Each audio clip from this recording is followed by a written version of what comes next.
6 bulan yang terpadat menurut saya, terpadat dalam hidup saya.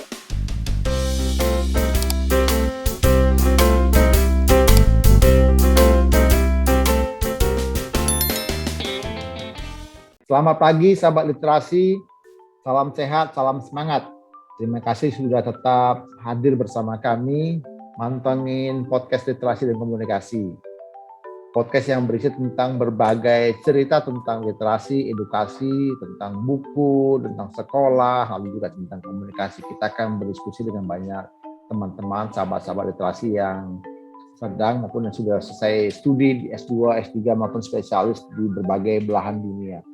Ini cerita-cerita yang live teman-teman. Yang live itu artinya yang dari kehidupan mereka langsung. Kita akan belajar tentang apa yang teman-teman lakukan, alami, dan mungkin gumulkan ketika mereka sedang studi di kampus-kampus top dunia.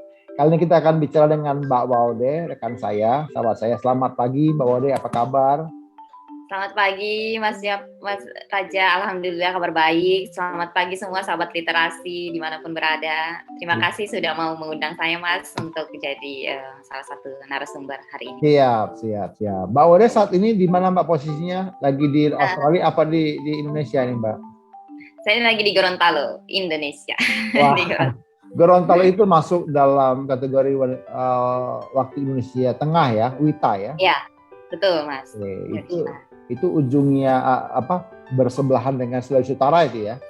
Iya, Manado ini kan dulu pecahan dari Sulawesi Utara. Gorontalo dulu pecahan Sulawesi Utara gitu ya? Iya, benar. Oke, lalu kemudian menjadi provinsi sendiri ya? Betul Mas, menjadi provinsi. Kalau tidak salah di awal 2000-an menjadi provinsi sendiri. Betul, keren ya. Karena ini memang pergumulannya juga berat waktu itu ya. Itu artinya gini, satu daerah yang wilayah besar, lalu kemudian harus dijagain juga, dikembangkan gitu. Nah, artinya muncullah ide-ide bagaimana kemudian Gorontalo bisa berkembang dengan cara otonomi daerah begitu. Nah, itu ceritanya panjang, nanti kita bicara tentang dengan teman-teman yang menguasai otonomi daerah. Nah, kita mau ngobrol nih Mbak Waude. Kami dapat kabar Mbak Waude itu kan beberapa waktu lalu baru menyelesaikan studinya juga nggak main-main teman-teman ya.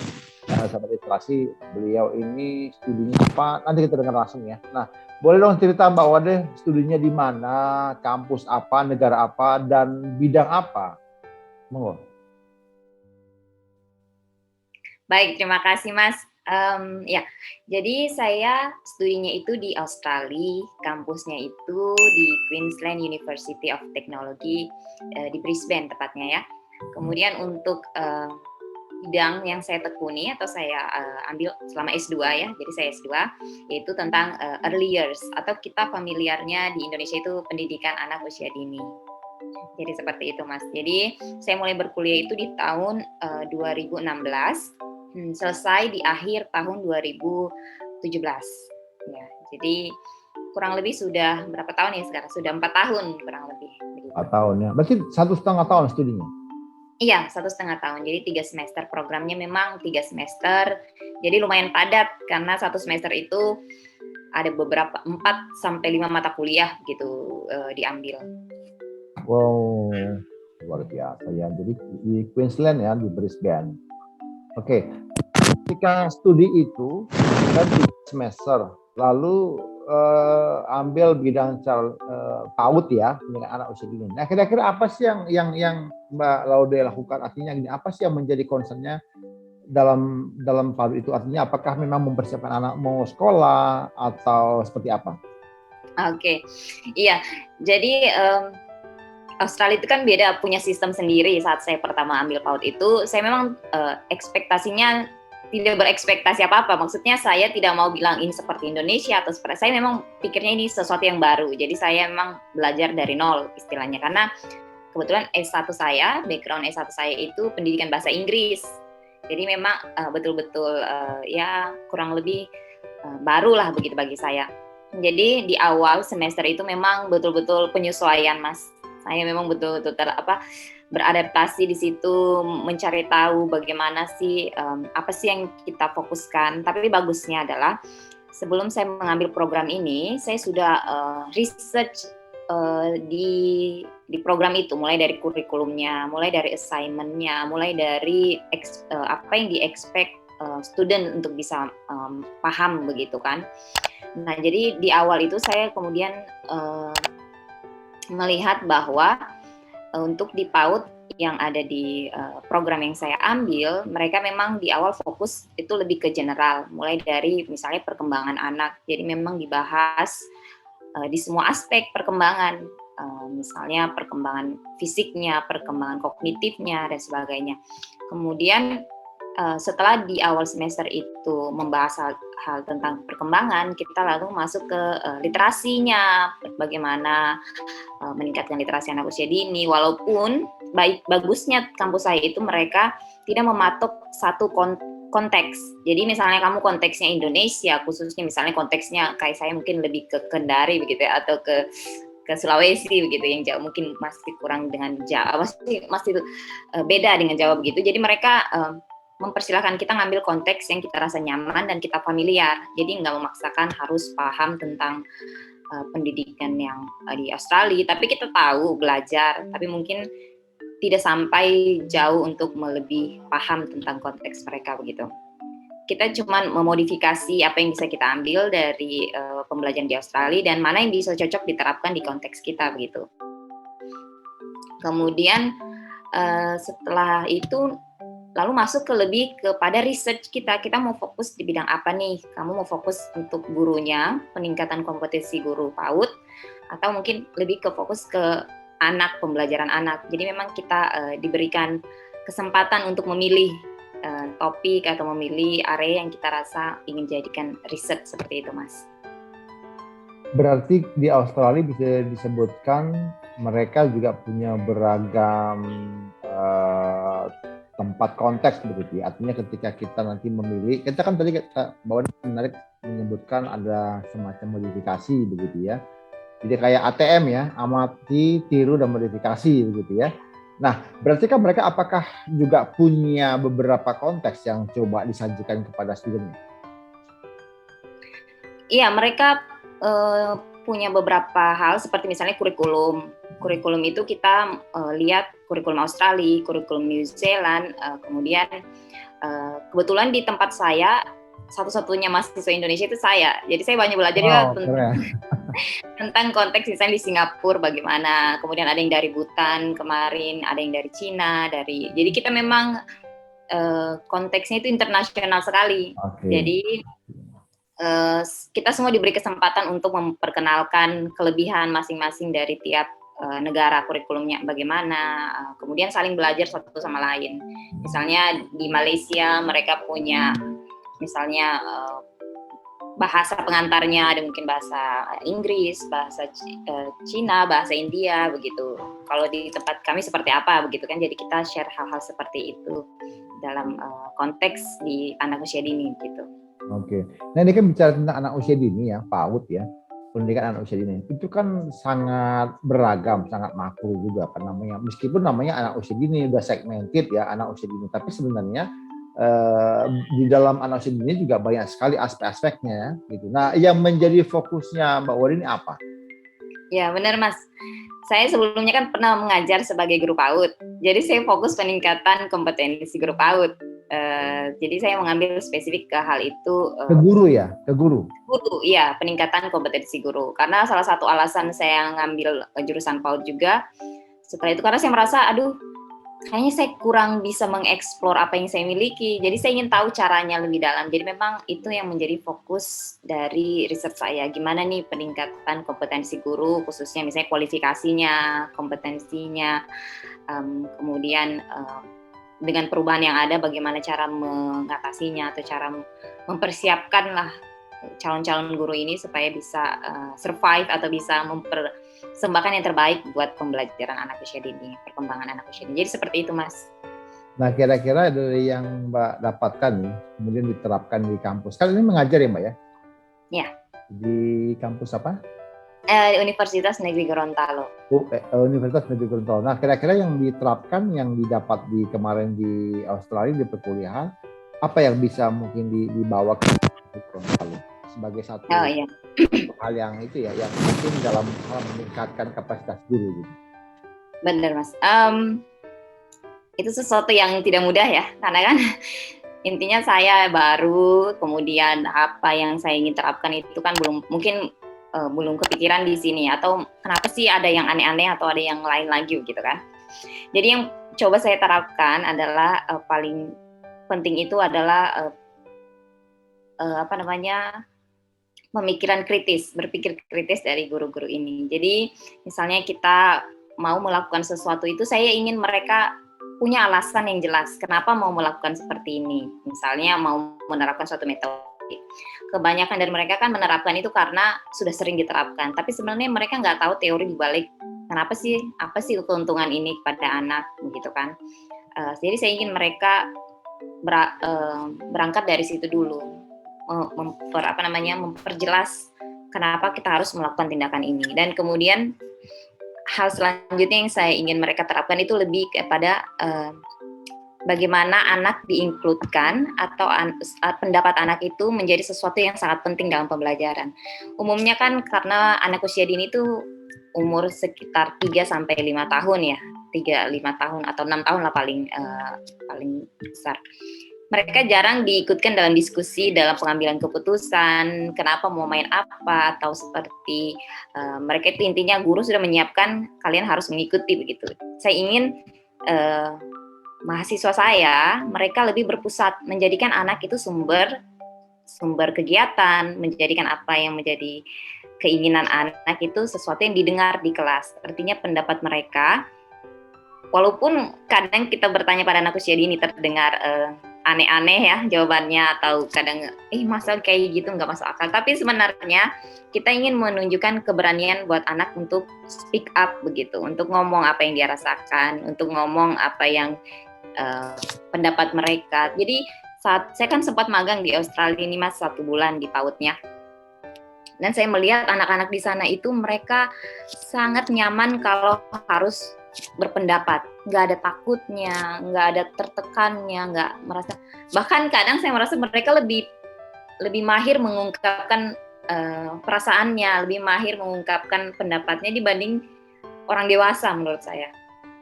Karena ternyata gurunya itu selalu menginkludkan pendapat anak, apapun yang mereka ingin katakan selalu dihargai, selalu dinilai sesuatu yang penting begitu. Jadi itu yang saya ingin terapkan ke mahasiswa saya saat mereka turun menjadi guru PAUD. Mereka betul-betul harus melihat anak itu adalah orang yang bukan dibilang orang anak kecil, tapi orang yang mampu mengutarakan pendapat, ide, dan hal yang dia inginkan seperti itu. Jadi jadi person gitu ya, person ya, bukan cuma anak kecil atau apa begitu. Nah, kalau untuk menerapkan itu kira-kira ini Gorontalo butuh berapa Mbak Wawon ini? Karena kan gini ya, kalau kita bicara tentang how to speak up ya untuk anak kan, itu bukan hal yang mudah. Artinya kalau saya tanya itu betul guru berperan, tapi jauh lebih peran orang tua kan.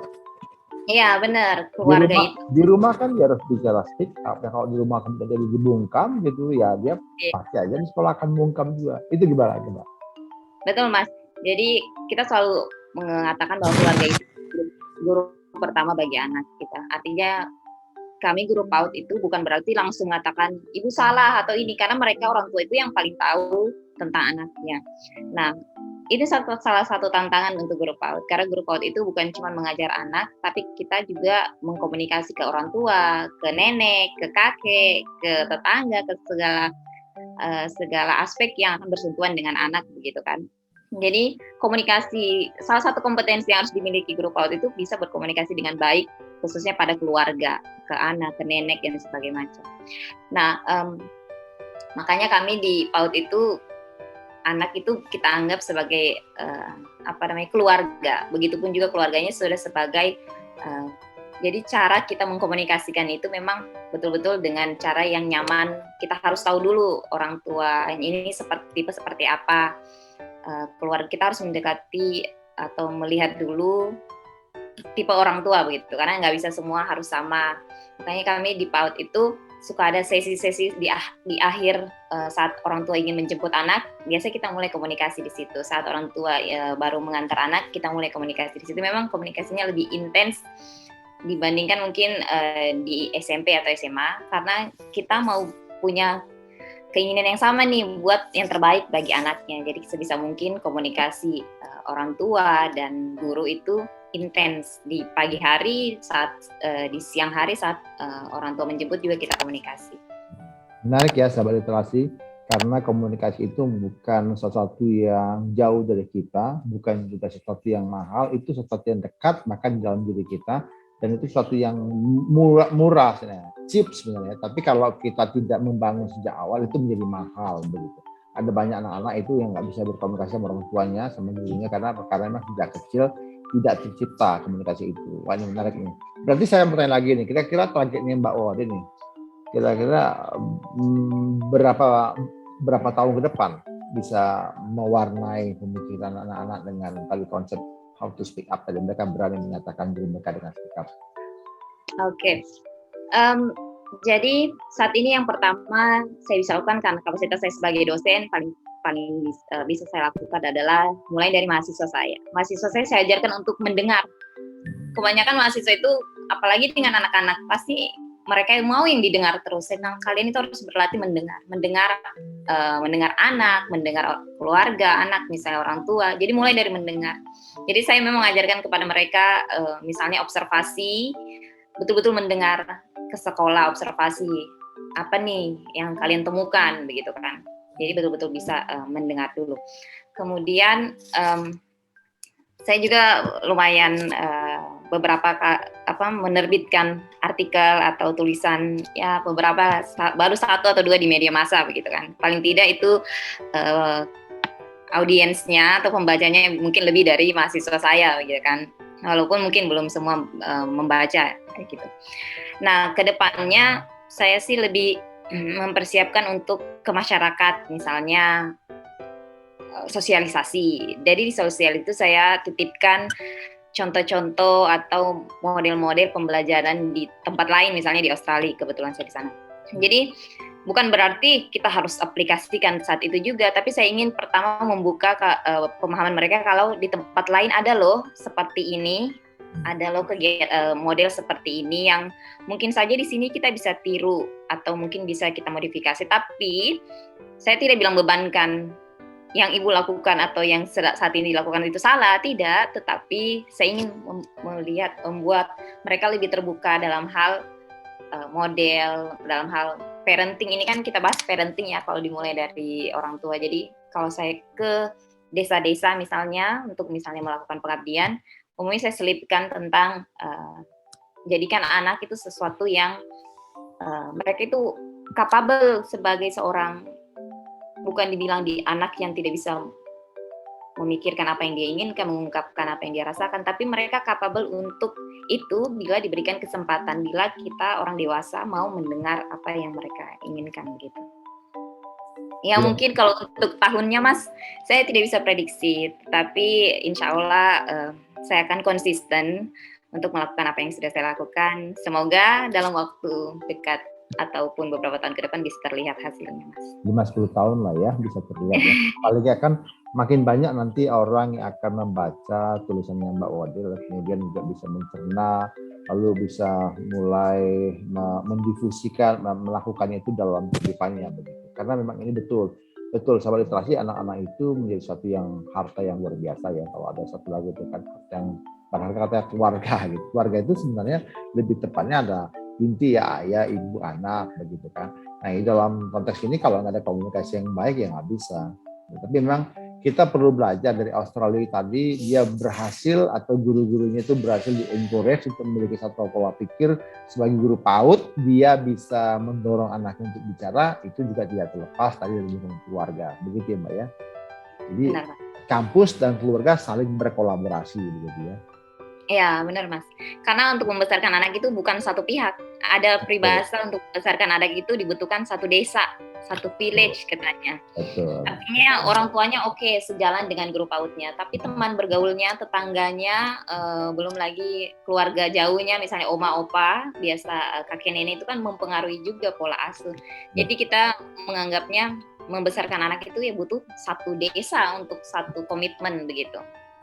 Dan memang kalau sekarang juga banyak ya, beberapa tahun lalu kan juga saya pernah jadi guru juga, guru SD juga saya dulu pernah ngajar. Iya, di Jakarta. Dan itu memang saya temukan salah satu sikap orang tua yang perlu kita koreksi adalah orang tua itu selalu menyerahkan tanggung jawab anak itu kepada guru. Nah, akibatnya apa? Akibatnya apa? Mohon maaf nih, kadang-kadang guru itu dianggap sebagai pembantu. Gitu. Ya pokoknya kalau salah anak itu guru yang salah gitu. Padahal dia nggak tahu kesempatan anak dengan guru itu maksimal hanya berapa jam ya, maksimal mungkin kalau kita kuliahnya kan 8 jam ya, mungkin dia 5-6 jam. Selebihnya sama siapa? Sama orang tua gitu. Secara logis saja saya tahu kan ya bahwa lebih banyak waktu pada orang tua gitu. Jadi sahabat literasi, bagi teman-teman yang mau bertanya tentang hal-hal seputar PAUD ya silakan kirim pertanyaan nanti kepada nomor atau message yang ada di layar ini. Kami akan merekomendasi segera mungkin supaya memberikan kepastian lah bagi Anda, atau mungkin pertanyaan-pertanyaan itu yang membuat Anda galau gitu ya, boleh langsung di chat kepada kita. Nah, ketika Anda studi di Australia, Mbak Wade, itu kan juga tidak murah ya. Australia kan sekarang kursnya kalau nggak salah itu di angka 11.000 ya. Tahun 2010 itu 2011 saya pernah kerja dengan lembaga Australia di Auset, itu luarnya udah 10.000 gitu. Sekarang mungkin 10.000 12.000 kali ya. Nah itu kan cukup besar kalau 1,5 tahun tinggal di Australia. Itu dari mana nih uangnya Mbak Wade? Kayaknya banyak duit Mbak Wade di Australia. Gimana Mbak Wade? Aduh, banyak tapi nggak sebanyak itu Mas. Apa nggak akan sampai. Jadi selama studi di Australia, alhamdulillah saya dibiayai oleh LPDP. Saya salah satu penerima beasiswa LPDP ya. LPDP itu Lembaga Pengelola Dana Pendidikan. Benar, dari Kementerian Keuangan gitu. Saya sangat bersyukur, itu salah satu menurut momen paling indah menurut saya bisa menjadi award di LPDP, benar. Karena menurut saya itu jauh dari wildest dream saya, jauh dari apa yang bisa saya mimpikan. Ternyata rencana Tuhan sangat indah begitu saat saya. Tapi Mbak Wade sebelumnya tinggal di Kendari, Sultan. Iya, di Sulawesi Tenggara, betul. Saya tinggal di Kendari, lahir di Kendari, besar di Kendari, tahun 2019 baru pindah ke Gorontalo. Jadi kurang lebih saya menghabiskan 27 tahun, 28 tahun saya di Kendari. Tapi tetap suka sering balik kalau lagi liburan, balik ke Kendari. Karena orang tua semua keluarga di Kendari, Mas. Oke, jadi ketika studi ke Australia bawa keluarga atau sendiri? Kebetulan belum menikah, jadi tidak membawa keluarga. Seorang diri, pejuang seorang diri saat studi di Australia itu. Tapi menurut saya sangat worth it sekali lah perjuangannya. Ya, jadi sahabat literasi, ternyata Mbak Wade itu seorang penerima beasiswa LPDP. Nah, boleh cerita dong Mbak, gimana kemarin dapat LPDP itu? Masukin daftarnya cuma ke LPDP aja, atau juga ke lembaga-lembaga lain, lalu kemudian pernah ditolak nggak? Oke, makasih Mbak. Aduh, panjang ini Mas kalau mau dicerita. Oke, kalau begitu singkat aja, awal kira-kira yang berkesan banget gitu loh. Okay. Awal mulanya ketemu atau kenal LPDP itu di 2015 Mas. Malah di 2015, sebelum itu saya nggak tahu sama sekali tentang LPDP ataupun tentang tes-tes untuk kuliah ke luar negeri. Jadi lumayan singkat sih, 2015 saya kenalan sama LPDP, kemudian saya mulai buat planning. Saya tipe orang yang suka planning Mas. Jadi saya buat planning, mulai apa yang mau dipersiapkan, persyaratannya, salah satunya misalnya IELTS begitu kan, atau untuk bahasa Inggris untuk kuliah ke luar negeri. Karena saya memang sudah dari awal mau targetnya ke luar negeri begitu kan. Saat tahu LPDP itu saya langsung berkeinginan coba yang luar negeri begitu. Kemudian selama 6 bulan saya persiapkan IELTS sekaligus dengan mencari kampus. Jadi saya itu LPDP-nya terakhir Mas, mendaftar LPDP-nya terakhir. Pertama itu saya mulai dari bahasa Inggrisnya sambil berhubungan dengan pihak kampus, email-emailan begitu. Nah setelah itu, setelah saya mendapatkan IELTS-nya, saya kemudian dalam waktu 2 minggu mempersiapkan semua dokumen untuk LPDP. Jadi memang itu setiap hari berangkat pagi, pulang sore untuk urus semua surat-surat seperti keterangan sehat, surat ya seperti orang mau daftar CPNS kali ya, atau Pokoknya diperjuangkan lah ya. Ya, pokoknya selama 2 minggu itu saya benar-benar ada waktu kayak, aduh saya sudah capek begini, belum selesai juga persyaratannya. Tapi memang itu perjuangan, memang harus seperti itu. Kemudian menjelang pendaftaran LPDP di awal 2016, jadi sekitar Januari kalau tidak salah ya, Januari itu saya mendaftar, mengirim semua berkas, kemudian lolos nih administrasi. Nah, sebelum saya mendaftar LPDP, saya sempat membuat akun untuk daftar AAS, Australian Award Scholarship begitu. Namun kebetulan Australian Award Scholarship itu kan dia panjang waktu pendaftarannya sampai April, sedangkan LPDP cuma di Januari itu selesai tutup. Jadi memang saya prioritaskan, walaupun saya buat akun Australian Award Scholarship terlebih dahulu, tapi yang saya selesaikan pertama LPDP karena tenggang waktunya udah habis di bulan 1. Nah, sambil saya tetap juga mempersiapkan untuk Australian Award. Namun di bulan 3, kalau tidak salah Maret ya, itu pengumuman saya lolos di tahap berikutnya. Jadi aplikasi yang lain saya tinggalin dulu, saya fokus untuk LPDP, mulai dari kayak latihan wawancara, latihan sambil mengharapkan supaya saya dapat LOA atau Letter of Acceptance dari kampus yang saya terima. Jadi menjelang 2 hari nih Mas, 2 hari menjelang wawancara LPDP, saya dapat offer. Saya udah dapat LOA unconditional. Jadi saat seleksi itu pewawancaranya bilang, oh ini sudah ada LOA ya? Oh iya Bu, kebetulan baru dapat email 2 hari yang lalu. Jadi itu mungkin poin plus juga bagi saya untuk keterima di LPDP. Kemudian setelah panjang menunggu pengumuman, akhirnya alhamdulillah keterima itu di bulan 4 kalau tidak salah ya Mas, pengumumannya tahu. Saya kurang ingat bulan berapa. Intinya dari situ 2 bulan kemudian saya langsung studi. Jadi memang singkat sekali, seperti orang maratonan begitu saya rasa, karena belum berhenti di sini, ada lagi. Mulai urus visa, mulai urus segala macam, itu jadi 6 bulan yang terpadat menurut saya. Terpadat dalam hidup saya begitu. Jadi intake-nya Juni ya? Iya, Juni sudah berangkat, sudah tiba di Australia. Okay. Pertengahan Juni sudah kuliah begitu. Wow, jadi persis 1,5 tahun ya, sampai akhir 2017 ya? Iya, Desember 2017 wisuda. Oke, menarik ya. Berarti tadi kan Mbak Wade bilang tidak pernah bermimpi sebelumnya ya bisa sekolah ke luar negeri, apalagi dapat beasiswa, tapi adanya jalan ya dari Tuhan ya. Nah, jadi sahabat literasi, bagi teman-teman yang saat ini juga lagi bermimpi untuk bisa sekolah ke luar negeri gratis begitu, jangan pupuskan mimpi Anda, tapi terus bermimpi, sekaligus juga diwujudkan mimpinya dengan berbagai cara. Salah satu yang disampaikan sama Mbak Wade tadi, ada prepare yang Anda lakukan begitu. Tidak menutup kemungkinan semua orang yang kemudian tinggal di daerah terpencil, perbatasan segala macam yang mungkin merasa ekonominya sulit begitu, jangan ragu, jangan takut ya. Kita semua banyak mungkin di antara penerima beasiswa LPDP orang-orang yang sebenarnya ekonomi juga tidak mampu begitu, tapi karena ada kesempatan dan ada kemauan itu terwujud gitu ya. Nah, Mbak Wade, kira-kira apa hal yang selama studi yang paling tidak ingin Anda ulangi dan apa yang paling ingin Anda ulangi? Ini tapi jangan jawab nih yang pengen diulangi, pengen ke Australia gitu ya. Itu pasti loh ya. Yang kira-kira terkait dengan studi. Oke, saya mulai dari yang bagus-bagus dulu kayaknya Mas ya. Oke, boleh. Menurut saya dari pertama menginjakkan kaki di Australia sampai saya pulang, itu semua momen yang indah menurut saya. Hampir semua momen yang indah. Setiap detik, setiap sudut tempat saya berada di Australia itu seperti saya hidup dalam mimpi begitu Mas. Hidup dalam mimpi tapi nyata begitu kan. Jadi saya memang di Australia itu sebelum berangkat saya mengatakan pada diri saya, itu jangan mengharapkan sesuatu yang indah muncul begitu kan, sesuatu yang lancar segala macam, atau sesuatu yang pokoknya ekspektasi yang kayak intinya harapkan sesuatu yang mungkin saja tidak terharapkan begitu kan. Jangan, supaya nggak kecewa kan saat di sana. Tapi saat saya pertama menginjakan kaki sampai pun pulang, saya melihat itu semua secara general itu semua indah begitu kan. Jadi jauh dari ekspektasi saya, karena saya tidak mau mengharapkan sesuatu yang gampang, yang easy begitu.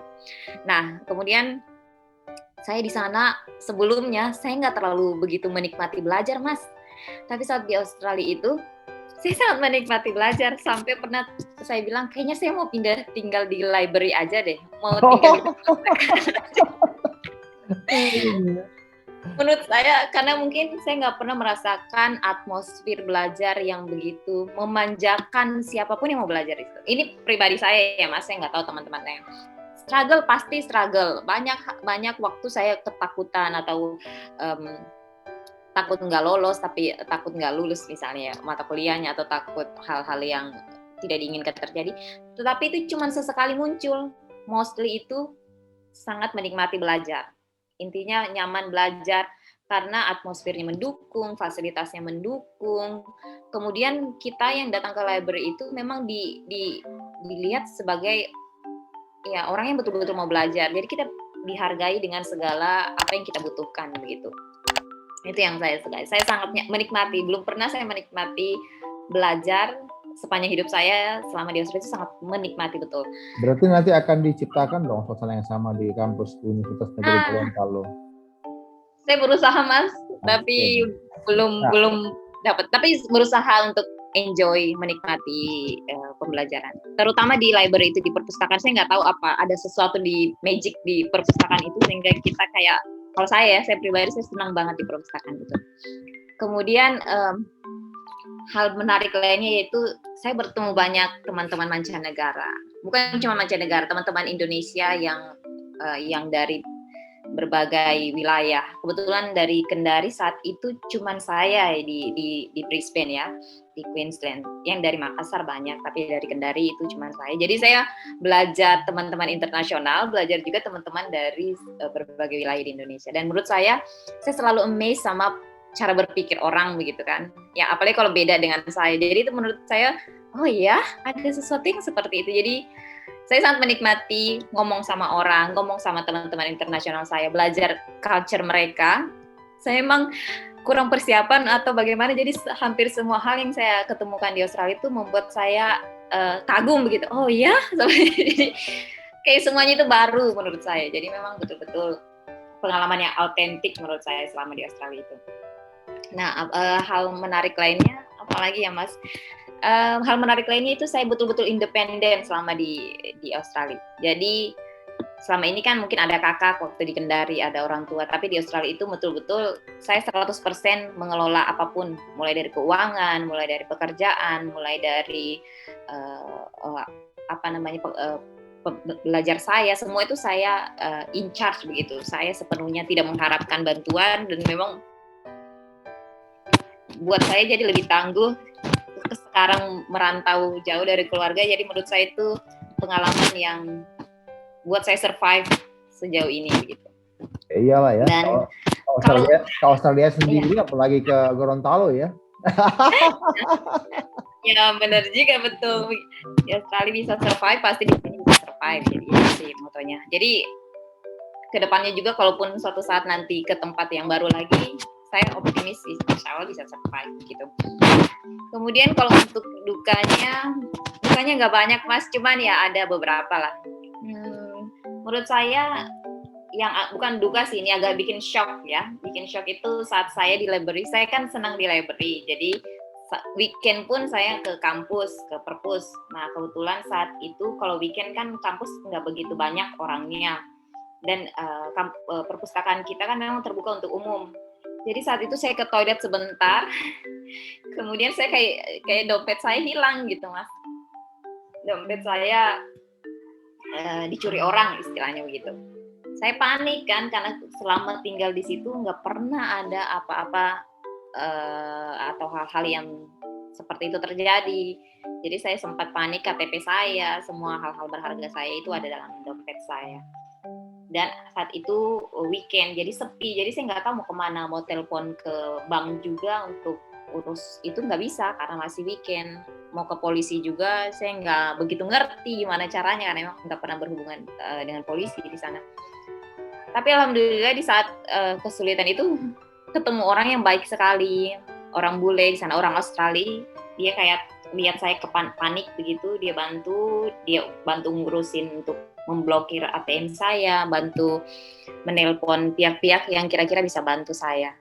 Jadi itu sih agak shock, bukan duka sih, lebih kayak shock. Tapi alhamdulillah karena di sana sistemnya sudah bagus, jadi saya cuma sekali ke kantor polisi dan beberapa minggu kemudian segala kehilangan saya itu misalnya di ATM saya diganti sama pihak banknya. Jadi memang lebih cepat lah selesai gitu. Kemudian apalagi ya,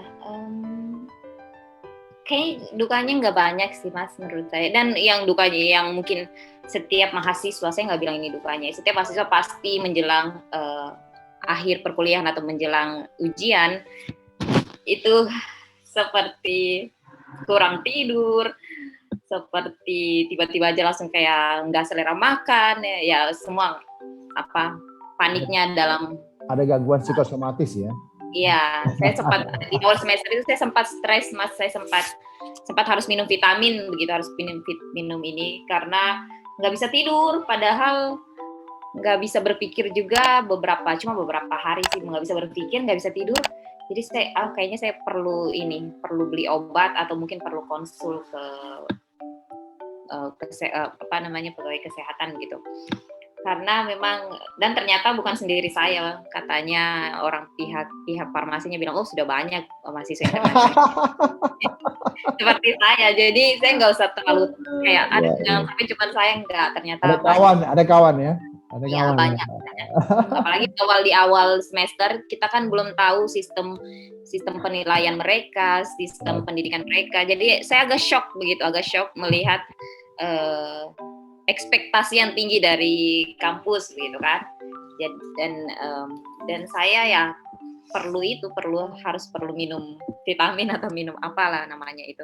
Tapi tadi memang benar-benar dompet hilang. Ada yang ambil. Kenapa? Tapi tadi memang dompet hilang ya. Iya, hilang. Ternyata saya orang ketiga dan bukan orang terakhir. Setelah saya enggak ada beberapa orang lagi. Si pelakunya ini kayaknya tahu ada sudut-sudut tertentu di kampus itu yang memang nggak ketangkap CCTV. Jadi siapa yang duduk di situ, dia udah ngincar. Iya, dia udah ngincar. Tapi orang ini membelanjakan uang saya itu cuma beli Coca-Cola Mas, begitu, kayak beli Coca-Cola sampai 10 botol, 20 botol begitu. Cuman buat itu. Atau mau bikin riset kalau dia pakai Coca-Cola gitu. kan kuliah di itu kan di University of Technology juga ya, mungkin dia pakai Coca-Cola untuk teknologi gitu. Terlalu riskan kayaknya itu. Ada aja ya. Aduh, luar biasa. Tapi setelah kejadian itu karena sudah banyak, jadi security udah melihat tempat-tempat yang nggak ada CCTV, kemudian dipasang seperti itu, jadi nggak terulang lagi karena sudah sering, sudah 5 orang begitu. Itu mengkhawatirkan ya. Oke, menarik ya. Jadi teman-teman ya perlu hati-hati juga gitu ya. Artinya semua kita perlu menjaga dengan baik. Iya, walaupun mungkin saya merasa di sana aman sekali karena kan saya sering pulang agak malam dari library jam 1, jam 2 begitu, nggak pernah ada kejadian apa-apa. Tapi memang dimanapun berada, kita memang harus tanggung jawab dengan keselamatan kita sendiri. Harus bisa intinya harus mencegah begitu. Saya memang lalai saat itu, tapi setelah kejadian itu saya belajar untuk lebih aware sama barang-barang saya ataupun dimanapun saya berada begitu. Oke, nah ini kira-kira apa nih pesannya Mbak Wade kepada teman-teman sahabat literasi yang mau mengikut langkahnya Mbak Wade studi ke Australia? Wah ya, ini pengalaman saya ya Mas. Menurut saya yang pertama itu saya pesankan kita harus disiplin sama mimpi kita gitu.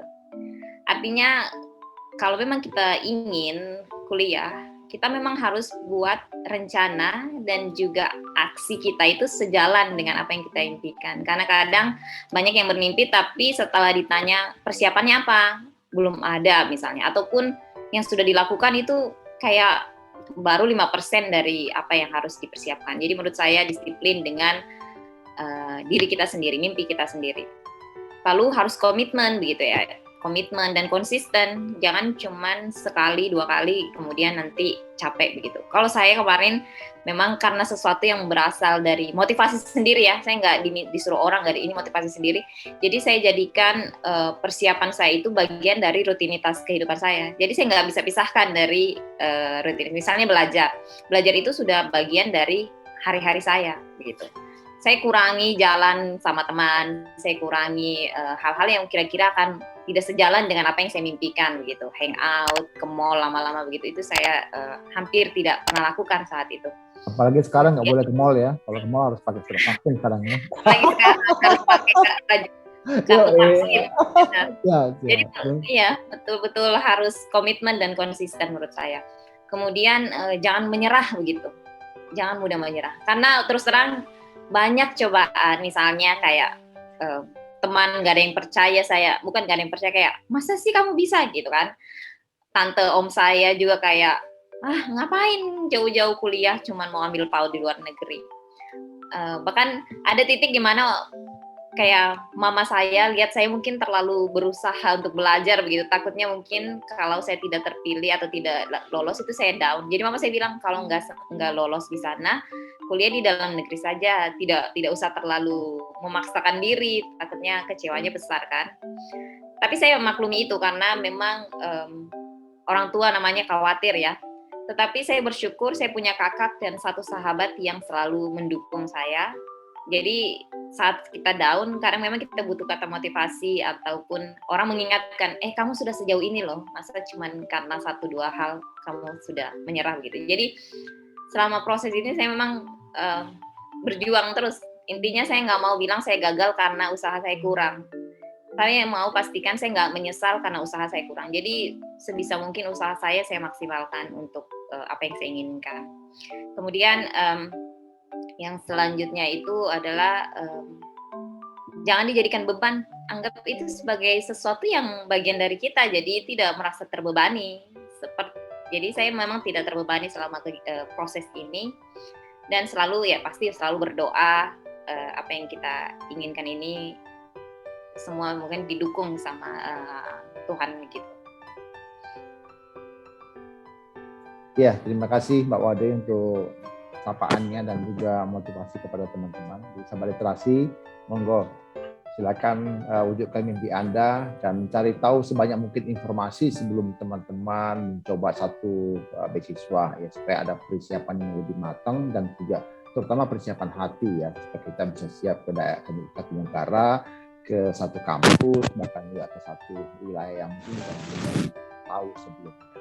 Jadi demikian, jadi kami bersyukur ini pembelajaran dari Mbak Wade boleh memberikan pencerahan-pencerahan kepada sahabat literasi. Sekali lagi terima kasih Mbak Wade. Terima kasih Mas Raja, sahabat literasi. Ya, semoga segera berapa S3 dan bisa jadi dekan di Universitas Negeri Gorontalo gitu ya. Ya, jadi untuk sahabat literasi terima kasih. Amin Mas, amin, terima kasih. Ya, sahabat literasi kami tunggu komentar Anda.